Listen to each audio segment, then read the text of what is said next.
Você acredita em maldição hereditária?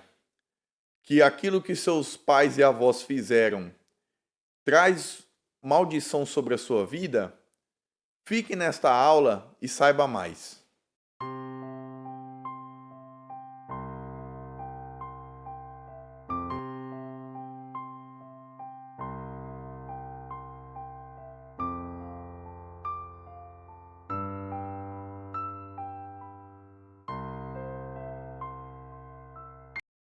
A paz do Senhor Jesus, alunos e professores da Escola Bíblica Dominical, viemos a mais esta pré-aula, do nosso quarto trimestre do ano de 2022, com a lição de número 7, a responsabilidade individual. Pedimos a todos que você curta, comente e compartilhe nesse vídeo, assim será de grande ajuda para a continuidade deste canal, para a continuidade desse trabalho de escola, de pré-aula de escola bíblica dominical. Também acesse os vídeos, ouça, comente, curta, compartilhe através dos grupos de WhatsApp também, a palavra pastoral que nós temos neste canal. E isto vai ser de grande ajuda para o crescimento do nosso canal. Não esqueça de se inscrever, que é muito importante a sua inscrição, ela nos trará uma grande ajuda.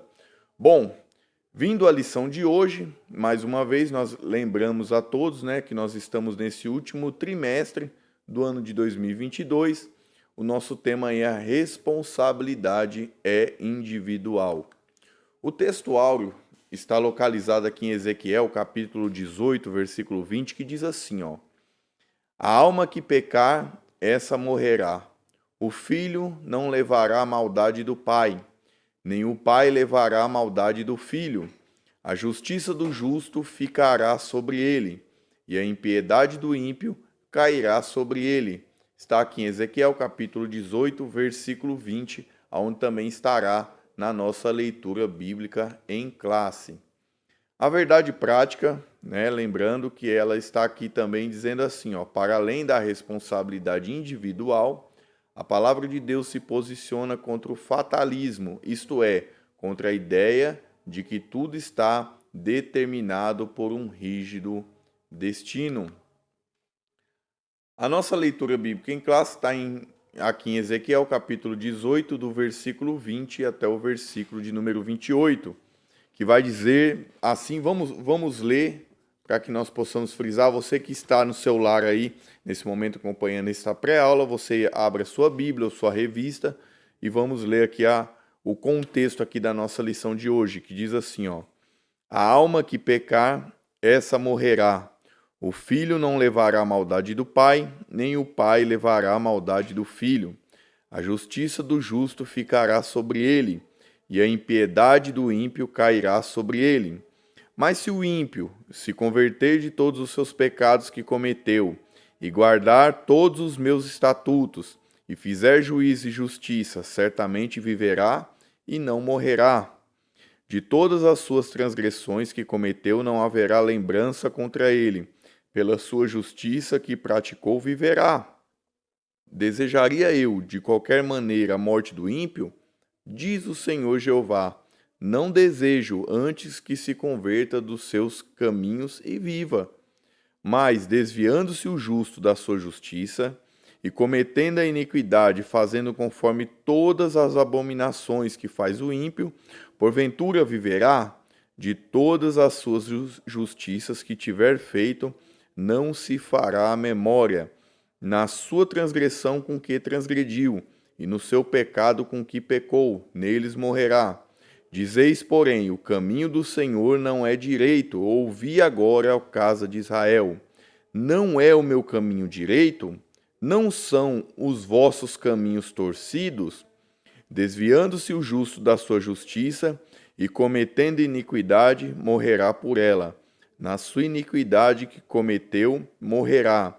Mas convertendo-se o ímpio da sua impiedade que cometeu, e praticando o juízo e a justiça, conservará este a sua alma em vida. Pois quem reconsidera e se converte de todas as suas transgressões que cometeu, certamente viverá e não morrerá. Então nós estaremos falando aqui nesta pré-aula a respeito da tão dita maldição hereditária, ou até mesmo de uma crença de que tudo está determinado, todas as linhas do decorrer da vida de um ser humano já está determinado todos os seus passos. Hoje nós estaremos muito objetivos nessas questões aí. Os objetivos, da lição de hoje é explicar a máxima usada em Israel, expor a respeito da abrangência da salvação e pontuar a reação de Israel. O professor ele se situe bem, se cite nesses 3 passos aí, para que possa expor com clareza aquilo que é o objetivo principal desta lição que nós estaremos trazendo nesta pré-aula aí.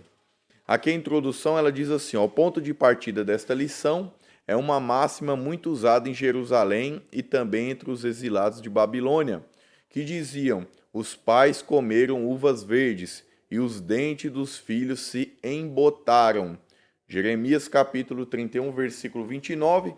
Se nós pudermos ler este versículo nesse momento aqui, é exatamente o ponto que nós chegaremos aqui. Então aqui, acompanhe comigo aí, livro de Jeremias, no capítulo de número 31, o versículo é o de número 29, para que acompanhemos o que o texto diz aqui, para que a gente se contextualize melhor.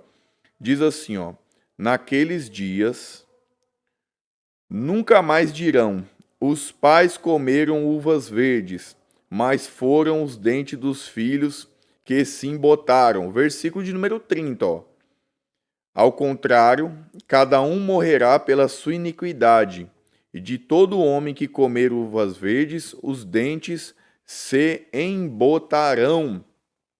Então aqui acho que a gente já começa a esclarecer um pouco do assunto que nós estaremos falando hoje. Quer ver? Com base nesse ditado, eles diziam que estavam sendo punidos por causa dos pecados de seus antepassados. Então, havia uma forte crença na questão da maldição hereditária, ou seja, pecados cometidos pelos seus pais e avós, refletidos agora nas suas vidas. Era com este ditado e com esta crença, o povo israelita levava sua vida. O tópico 1 aqui que diz assim, sobre uma máxima usada em Israel, uma máxima equivocada. Nós vamos ver aqui que a questão da máxima deles é o que? A maldição não é hereditária, ela só permanece quando os filhos continuam nos pecados dos pais. Se nós olharmos aqui o texto que está em Deuteronômio, capítulo 24, acompanhe comigo também, mais uma vez. Vamos às Escrituras. Deuteronômio, capítulo 24, versículo de número 16. Deuteronômio, capítulo 24, versículo de número 16. O professor possa marcar este versículo, expor em sala de aula, que diz assim, os pais não morrerão pelos filhos, nem os filhos pelos pais. Cada qual morrerá pelo seu pecado. Então, nós aqui, biblicamente, fica bem claro para nós que a questão desta maldição hereditária, que muitos acreditavam, nós já vamos ver na própria lei de Moisés, trazendo ao povo que não era uma questão hereditária, e sim era uma questão individual. E quando nós vamos ao sentido da palavra individual, vem de indivíduo, ou seja, de pessoa particularmente dela mesma. Então, o pecado que cada um cometia, ele pagaria pelo seu próprio pecado.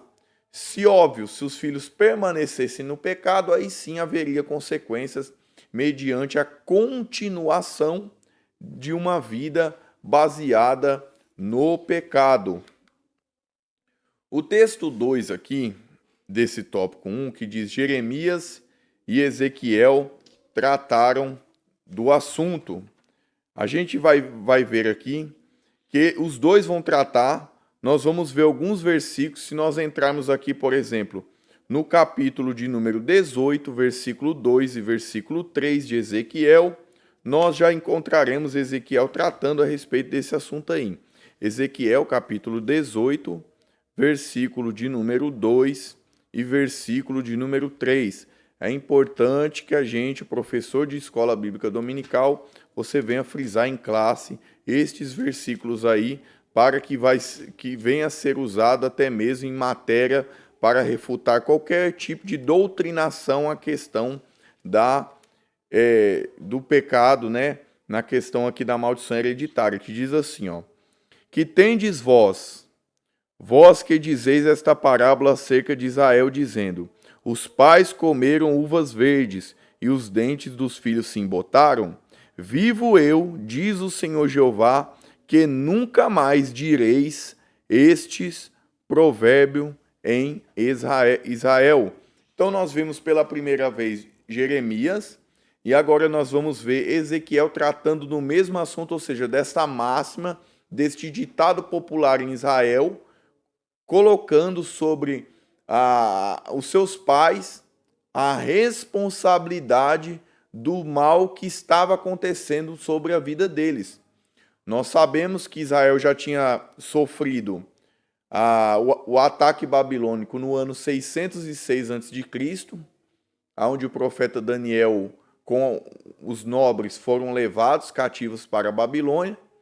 Já havia acontecido a segunda invasão no ano 597, onde o próprio Ezequiel foi levado para a Babilônia, e sabendo da iminente invasão babilônica, né, a terceira e última, onde seria levado a maior parte da população e a destruição do Templo de Jerusalém.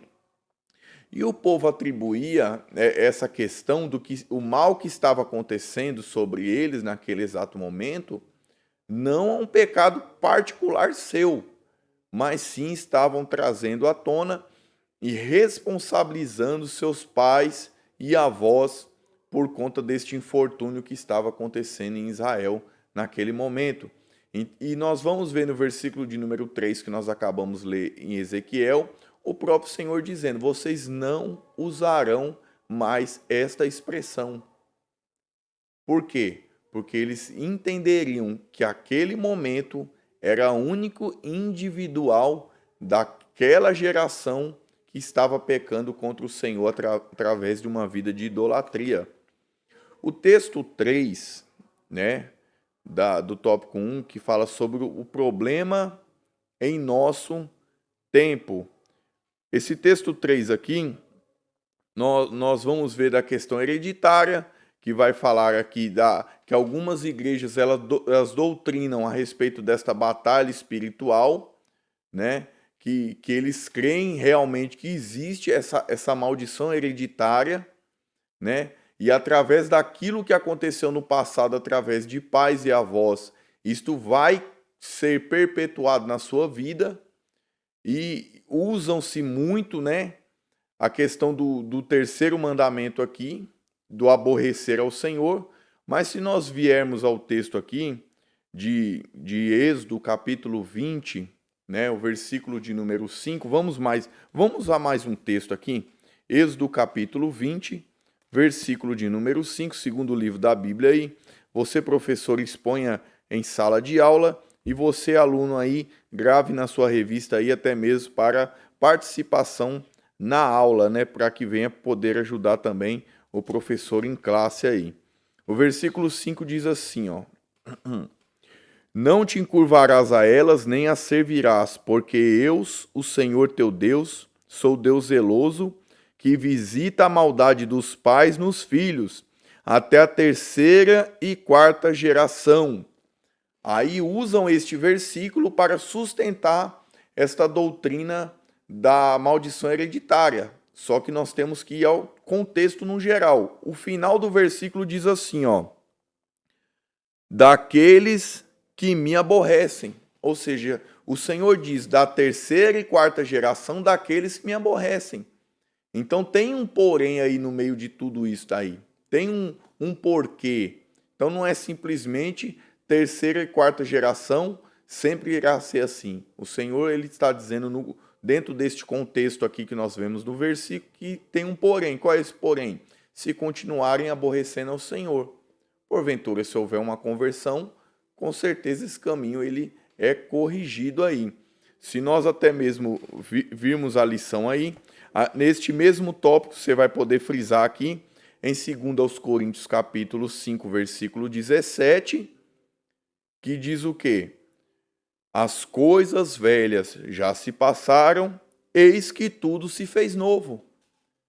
Então não vai se sustentar a maldição hereditária dentro da conversão, pois nós vamos ver que uma das características da conversão é a regeneração. Gerar de novo, novo nascimento, tornar-se uma nova criatura. Então essa pessoa ela foi regenerada, ela foi liberta da maldição, se assim crerem, né? Porque aquela pessoa a partir desse momento ela não irá mais aborrecer o Senhor. Pelo contrário, agora ela vai ter uma vida dedicada para o Senhor. A síntese desse tópico, ela diz o quê? A máxima popular: os pais comeram uvas verdes e os dentes dos filhos se embotaram, remetia à ideia de que os filhos pagariam os pecados dos pais.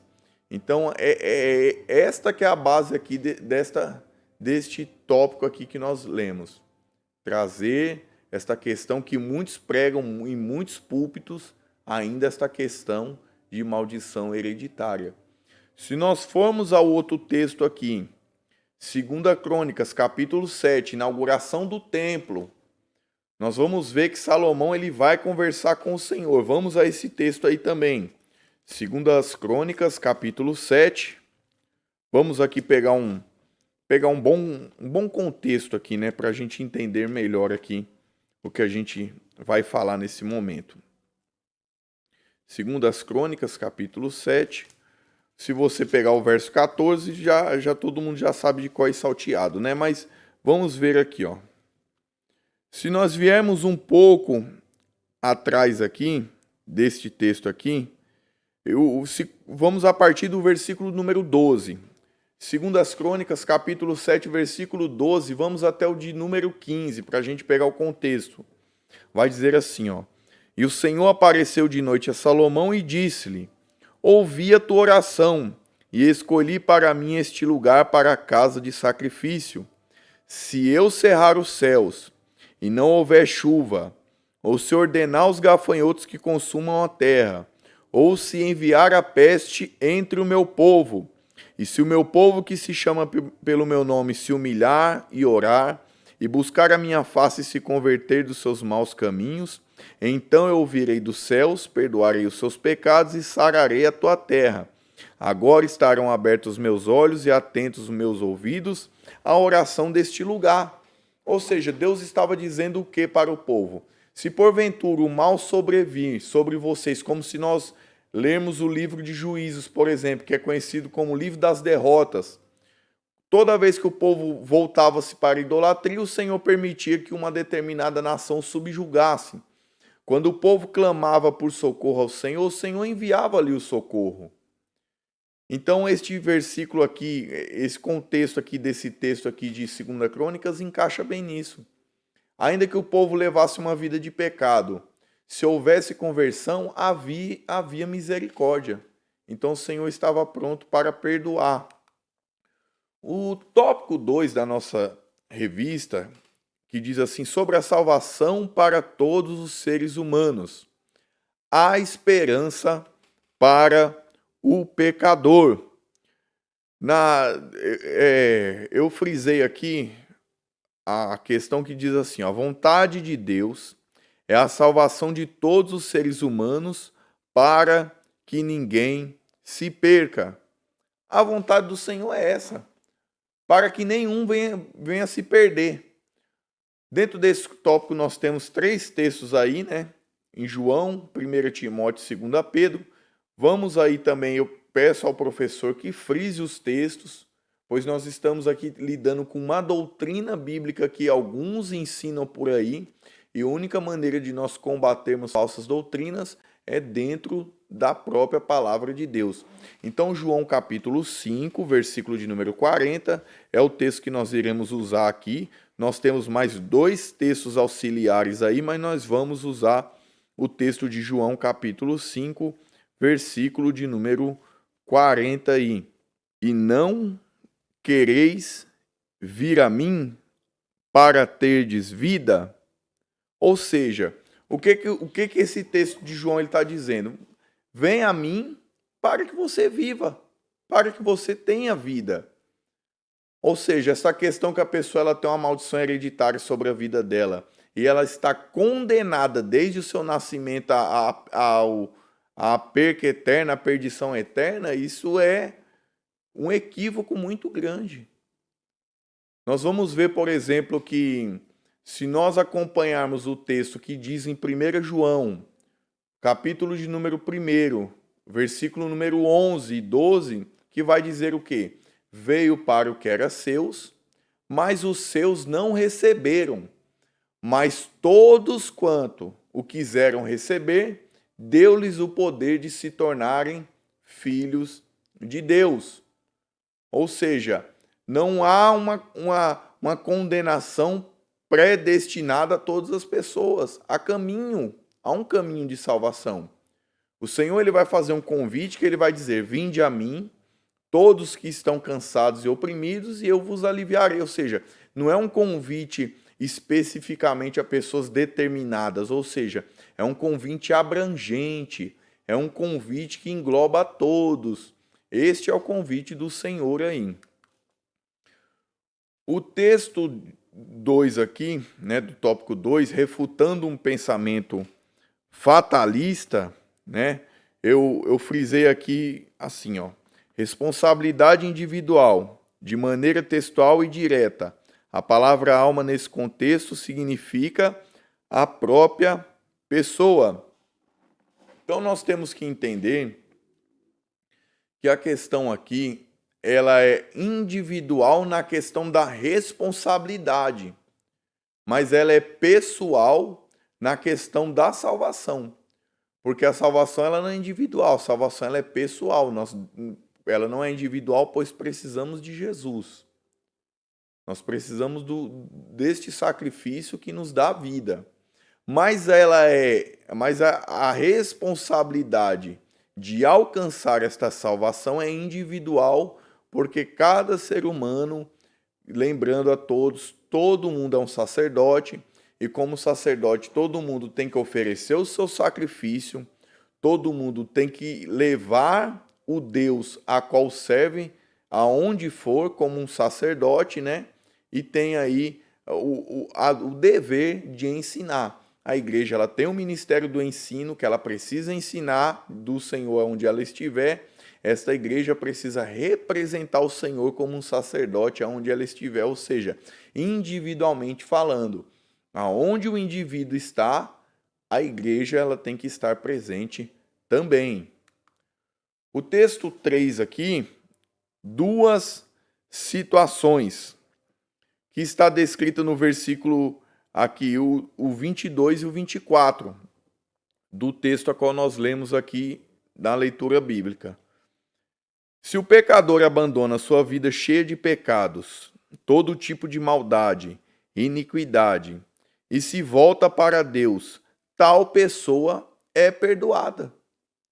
Aquele que busca o Senhor e que abandona o pecado, ele alcança misericórdia. Assim é a palavra de Deus. E a segunda questão aqui, ó, mas se pelo contrário, o justo se desviar de sua justiça e cometer injustiça e iniquidade, conforme todas as abominações que faz o ímpio, de todas as suas justiças que tiver feito, não se fará memória.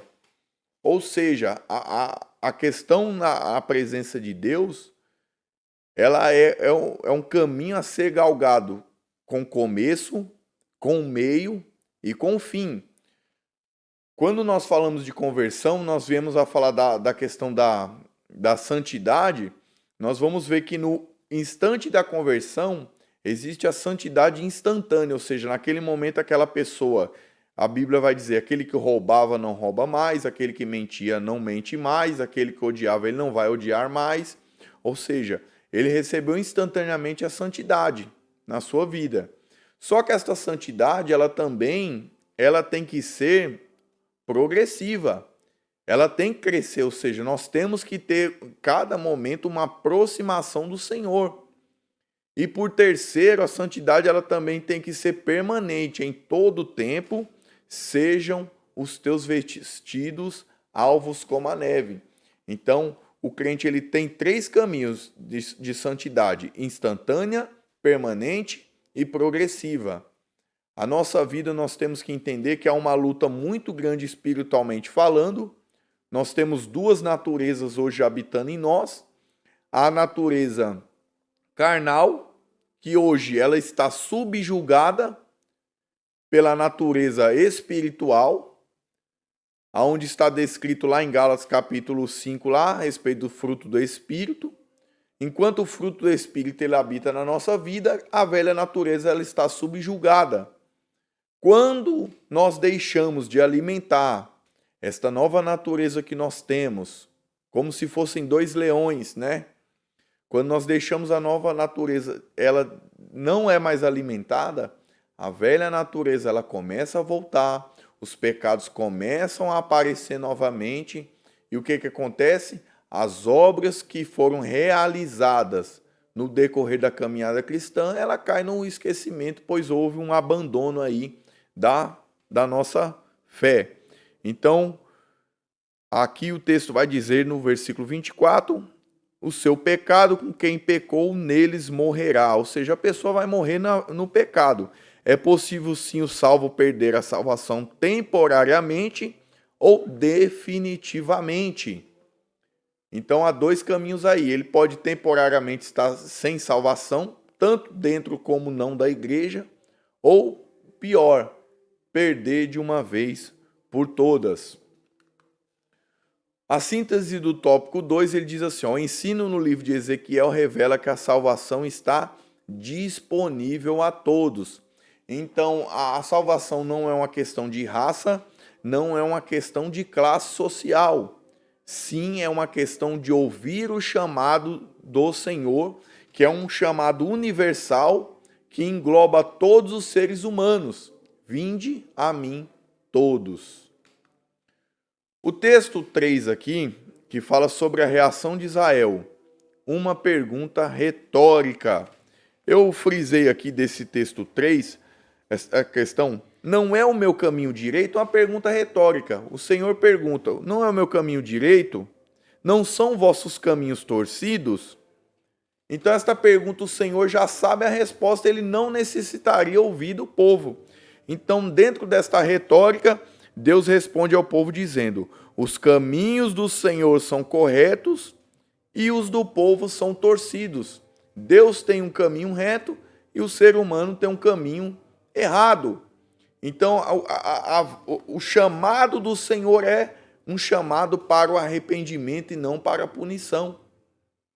O Senhor estava avisando através dos seus profetas a Israel, através de Jeremias, através de Ezequiel, aqueles que estavam contemporaneamente nesse período, como também Abacuque, dando a oportunidade de arrependimento. Jeremias vai dizer ao povo, se vocês porventura se arrependerem, o Senhor vai deixar vocês habitarem nesse lugar. Só que o povo não quis escutar, ou seja, Deus deu um livre-arbítrio ao povo. A bênção e a maldição estavam na mão do povo, diante da sua escolha.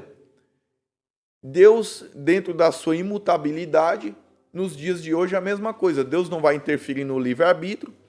A pessoa ela vai escolher se quer viver uma vida de pecado ou uma vida para o Senhor.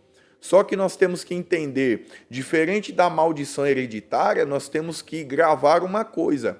Existe a consequência do pecado, e isso existe. Para todo pecado que nós cometermos, haverá uma consequência dentro daquele pecado. Ou podemos dizer assim, a questão da lei da semeadura. Então, aquilo que nós semearmos é aquilo que nós vamos colher. Diferente da maldição hereditária. Nós não iremos colher. Eles creem o quê? Que você vai colher algo que alguém plantou. Não. A Bíblia é bem enfática. Cada um vai ser responsabilizado individualmente dentro daquilo que realizou. Então nós temos que entender, os caminhos do Senhor são bons, são caminhos de vida, e dentro do livre-arbítrio humano, cada um vai decidir quais os passos que irão aí seguir. O texto 2 aqui vai dizer aqui, ó, sobre a justiça. Eu enfatizei aqui, esse atributo é manifesto no castigo do pecador e na premiação do justo, o qual recompensará cada um segundo as suas obras. Romanos, capítulo 2, versículo de número 6. Então, cada um vai ser responsabilizado diante das suas obras. Tanto aquele que chegará, como assim nós cremos, aquele que vencer, chegará diante do tribunal de Cristo para ser galardoado. Isso o cristão tem que entender também, que o Senhor vai dizer o quê? Que no mundo tereis aflição. Então, você também dizer que não haverá dificuldades, que não haverá tribulações, que a pessoa ela não vai sofrer aqui em vida, é uma grande enganação. Mas aquele que vencer, dentro do tribunal de Cristo, ele vai haver o galardão diante daquilo que ele realizou. E do outro lado, né, aquele que escolheu uma obra ímpia, ele será recompensado aí com uma eternidade distante de Deus. Então, o professor, a classe de escola dominical, dentro da escola nós iremos falar isso, mas fora da escola também precisa ser falado, que cada um é responsabilizado individualmente pela sua própria vida, na sua eternidade, nos seus caminhos. A palavra de Deus vai dizer o quê? Cada um foi dado uma vida só. Depois da morte, segue-se o juízo, porque o Espírito volta a Deus que o deu. Então, cada um será responsabilizado individualmente falando. Então, o pai, o filho, a esposa, o lar em si, cada um tem que entender que vai responder por si próprio e não por um coletivo falando. Mas nestas questões aqui, será individualmente. O texto 3, o arrependimento. Eu frisei aqui na questão do arrependimento, onde diz assim, ó, todos precisam de arrependimento e buscar o perdão de Deus, e não acusar o próprio Deus. Essa história se repete em nossos dias. Culparam a Deus pelas suas mazelas. Então as pessoas elas procuram um porquê daquilo que está acontecendo com ela. E muitos chegam ao extremismo de transferir a Deus os seus próprios infortúnios aí. O texto aqui, Isaías capítulo 55, versículos 6 e 7, vamos a ele. Isaías capítulo de número 55, versículo de número 6 e 7. Vamos ver o que esse texto vai trazer a nós aí. Isaías 55, 6 e 7. O texto diz assim, ó: buscai ao Senhor enquanto se pode achar, invocai-o enquanto está perto, deixai o ímpio seu caminho e o homem maligno seus pensamentos, e se converta ao Senhor, que se compadecerá dele. Torne para o nosso Deus, porque é grandioso em perdoar. Então nós vamos ver a intenção do Senhor, que é o quê? Trazer o perdão àquele que se arrepender. Vamos usar mais um texto aqui também, que está em Atos capítulo 3, versículo de número 19 aí. Atos capítulo 3, versículo 19, ele vai falar assim, ó: arrependei-vos e convertei-vos, para que sejam apagados os vossos pecados, e venham assim os tempos do refrigério, pela presença do Senhor. Então o Senhor chama para arrepender, Aí dois caminhos aí, arrepender e converter. A palavra conversão, ela traz o quê?